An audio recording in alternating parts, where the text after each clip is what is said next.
ನಮಸ್ಕಾರ. ಈ ಆಯುರ್ವೇದ ಆಸ್ಪತ್ರೆಗೆ ಆಶ್ರಯಿಸಿ ಬಂದ ರೋಗಿಗಳು ತಮ್ಮ ಅನುಭವಗಳನ್ನು ಹಂಚಿಕೊಳ್ಳುವುದು ನಡೆಯಿತು. ಅವರು ನೋಡಿದ ಫಲಿತಾಂಶಗಳ ಆಧಾರದ ಮೇಲೆ ಅವರ ಮಾತುಗಳು ಹೀಗಿವೆ. ಸರೋಜಾ ನಾರಾಯಣ್ ಮಡಿವಾಳ. ನಮ್ದು ಊರು ಕುಮಟಾ, ಕಾರವಾರ ಜಿಲ್ಲೆ. ವಯಸ್ಸು 62. ವಾಂತಿ ಆಯ್ತು, ಆಮೇಲೆ ಜ್ವರ ಬಂತು, ಒಂಥರ ಸುಸ್ತಾಯ್ತು, ಏನ್ ಮಾಡೋಕ್ಕೂ ಆಗ್ಲಿಲ್ಲ. ಆಮೇಲೆ ಅಲ್ಲೇ ಆಸ್ಪತ್ರೆಗೆ ಕರ್ಕೊಂಡೋದ್ರು. ಮತ್ತೆ ನಾನು 2 ದಿನ ಔಷಧ ಕೊಡ್ತೇನೆ, 2 ದಿನ ಮನೆಗೆ ಬಂದ್ರು. ಆಮೇಲೆ ನನಗೆ ರಾತ್ರಿ ಸುಸ್ತು ಏನ್ ಮಾಡಕ್ ಆಗ್ಲಿಲ್ಲ. 2 ತಿಂಗಳ ಮಲಗ್ಬಿಟ್ಟೆ. ದೀಪಾವಳಿ ಬರ್ತಿಲ್ಲ, ಹಬ್ಬ ಚೌತಿ ಆದ್ಮೇಲೆ ನಮ್ಮ ಹುಡುಗಿ ಅಲ್ಲೇ ಆಸ್ಪತ್ರೆಗೆ ಕರ್ಕೊಂಡು ಅಲ್ಲಿ ಸ್ಕ್ಯಾನಿಂಗ್ ಎಲ್ಲ ಮಾಡ್ಬೇಕು ಅಂದ್ರು. ಸ್ಕ್ಯಾನಿಂಗ್ ನೋಡ್ಕೊಂಡು ಮತ್ತೆ ನಿಮ್ಗೆ ಲಿವರ್ ಗುಳ್ಳೆ ಆಗಿದೆ, ಮಂಗಳೂರಿಗೆ ಹೋಗ್ಬೇಕು ಅಂದ್ರು. ಅಲ್ಲಿ ಹೋಗಿ ಎಲ್ಲ ಸ್ಕ್ಯಾನಿಂಗ್ ಮಾಡಿದ್ರು. ಮತ್ತೆ ಕೈಗೆ ಬೇರೆ ಸ್ಕ್ಯಾನಿಂಗ್ ಮಾಡಿದ್ರು, ಹೊಟ್ಟೆ ಇಲ್ಲೆಲ್ಲ ಬೇರೆ ಮಾಡಿದ್ರು. ಎಲ್ಲ ನೋಡಿ ಅವ್ರಿಗೆ ನಂಗೆ ಕೈ ನೋವು ಅಲ್ಲಿ ಎಲ್ಲ ಸ್ಪ್ರೆಡ್ ಆಗಿದೆ, ಅದು ಕ್ಯಾನ್ಸರ್ ಎಲ್ಲ ಇದಾಗಿದೆ ಎಲ್ಲ ಅಂದ್ರು. 1 ತಿಂಗಳಲ್ಲಿ ತಿರುಗಿದ್ರು, ಮತ್ತೇನು ಔಷಧ ಏನು ಕೊಡ್ಲಿಲ್ಲ ಅವರು. ಆಮೇಲೆ ನಮ್ಮ ಅಳಿಯ ಮಗಳು ಇಲ್ಲೇ ಇದ್ದಾರೆ ಬೆಂಗಳೂರಲ್ಲಿ. ನವೆಂಬರ್ ಲಾಸ್ಟ್ ತಿಂಗಳು ಹೋದವ್ರು ಇಲ್ಲೇ ಕರ್ಕೊಂಡು ಬಂದು ಇಲ್ಲಿ ತೋರಿಸ್ತಾ ಇದ್ದಾರೆ.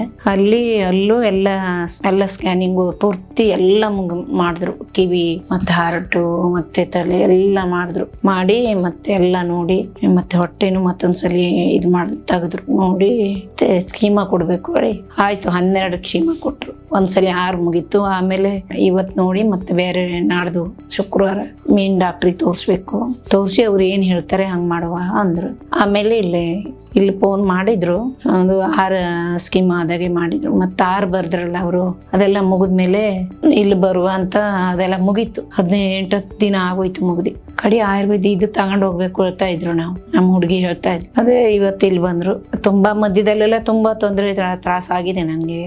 ಏನ್ ಮಾಡ್ಬೇಕು ಎಂತದ್ಗಳು ಗೊತ್ತಾಗ್ಲಿಲ್ಲ. ಅಂತೂ ಇಲ್ಲಿ ಬಂದು ಅರ್ಧ ಜೀವ ಉಳಿತು.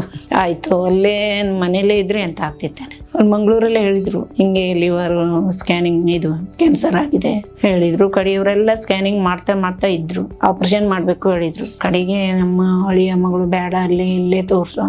ಯಾರಿಗೂ ಇಲ್ಲ, ನಮ್ಗಿದು ಗೊತ್ತೇ ಇಲ್ಲ. ಮತ್ತೆ ಕೆಲಸ ರಾಶಿ ಮಾಡ್ತಿದ್ದೆ ನಾನು, ಸರಿಯಾಗಿ ಊಟ ಗೀಟ ಮಾಡ್ಲಿಲ್ಲ. ಅವಾಗ ಕೆಲಸ ಮಾಡ್ಬೇಕು, ಹಳ್ಳಿ ಅಲ್ಲ, ಹೊತ್ತು ಊಟ ಇಲ್ಲ. 3 ಗಂಟೆ 4 ಗಂಟೆ ಎಷ್ಟೊತ್ತಿಗಾರು ಊಟ ಆಸ್ರಿ, ಕೆಲ್ಸನೇ ಮೀನಾಗಿ. ಈಗ ಇದೇ ಮೀನಾಯ್ತು. ಅದು ನಮ್ಮ ಮಗಳಿಗೆ ಯಾರೋ ಹೇಳಿದ್ರಂತೆ, ಹಿಂಗಲ್ಲಿ ತಗೊಂಡ್ ಬನ್ನಿ ಪುನರ್ಜನ್ಮ ಹಿಂಗೆ ಆಯುರ್ವೇದಕ್ಕೆ ಇದೆ, ಅಲ್ಲಿ ಹೋಗಿ ತಗೊಬನ್ನಿ ಹೇಳಿದ್ರು. ಮತ್ತೆ ನಾವ್ ಅಲ್ಲಿ ಹೋಗ್ತಾ ಇದ್ರಲ್ಲ, ಕಿಮ್ಮ ಹಾಕ್ಲಿಕ್ಕೆ ಅನ್ಬಿಟ್ಟು ಕಿಮ್ಮ ಹಾಕ್ಬೇಕಿದ್ರು. 1 ತಿಂಗಳಾಗಿದೆ ಅವ್ರಿಗೆಲ್ಲ ಟೆಸ್ಟ್ ಮಾಡ್ಬೇಕಿದ್ರು. 1 ತಿಂಗಳ ಟೆಸ್ಟ್ ಮಾಡಿದ್ದಾರೆ. ಆಮೇಲೆ ಕಿಮ್ಮ ಕೊಡು, ಆಪರೇಷನ್ ಮಾಡ್ಲಿಕ್ಕೆ ಬರುದಿಲ್ಲ. ಆದ್ರೂ ಈಗ ಸ್ವಲ್ಪ ಮುಗೀತು. ಆದ್ರೂ ಇದು ಹಿಂಗೆ ಹೊಟ್ಟೆ ಎಲ್ಲ ಸ್ವಲ್ಪ ಇಲ್ಲಿ ತರ ಊಟ ಎಲ್ಲ ಆದ್ ಕೂಡ ಗಟ್ಟಿ ಹಂಗೆ ಯಾವ್ದು ಈಗ ನೋಡ್ಬೇಕು. ಈಗ ಏನ್ ತಿನ್ನೋದು ಏನ್ ತಿನ್ಬೇಕಾಗ ಸ್ವಲ್ಪ ಹೇಳಿದ್ರು ಅವ್ರು. ಹಾಲು ಮಜ್ಜಿಗೆ ಎಲ್ಲ ಅಡ್ಡಿಲ್ಲ, ಮೊಸರು ಬೇಡ ಅಂದ್ರು. ತರಕಾರಿ ಬದನೆಕಾಯಿ ಬಟಾಣಿ ಯಾರು ತಿನ್ನೋದಿಲ್ಲ. ಈಗ ನನಗೆ ಆರಾಮಿಲ್ಲ, ಏನು ತರೋದಿಲ್ಲ. ನಾನ್ ವೆಜ್ ಎಲ್ಲ ತಿಂತಿದ್ರು ಅವರು. ಈಗ ರಾಶಿ ಕಡಿಮೆ ತರೋದಿಲ್ಲ, ನಾನು ತಿನ್ನೋದಿಲ್ಲ. ಊಟ ತಿಂಡಿ ಏನ್ ತಿಂದ್ರು ಏನಾಗೋದಿಲ್ಲ. ಮತ್ತೆ ಥಂಡಿ ಕಫ ಆದ್ ಕೂಡ ಅದೇ ಸ್ವಲ್ಪ ತ್ರಾಸ. ನೀರೆಲ್ಲ ಪಟ್ನೆ ಕುಡ್ದು ಕೂಡ ಹಿಡಿದು ಬಿಡ್ತದೆ ಗಂಟ್ಲಲ್ಲಿ, ಇಲ್ಲಿ ಹಿಡಿತ. ನಾರ್ಮಲ್ ಹಿಂಗೆ ಸಾವ್ಕ ಆರಾಮ ಮಾಡಿದ್ರೆ ಏನಾಗೋದಿಲ್ಲ.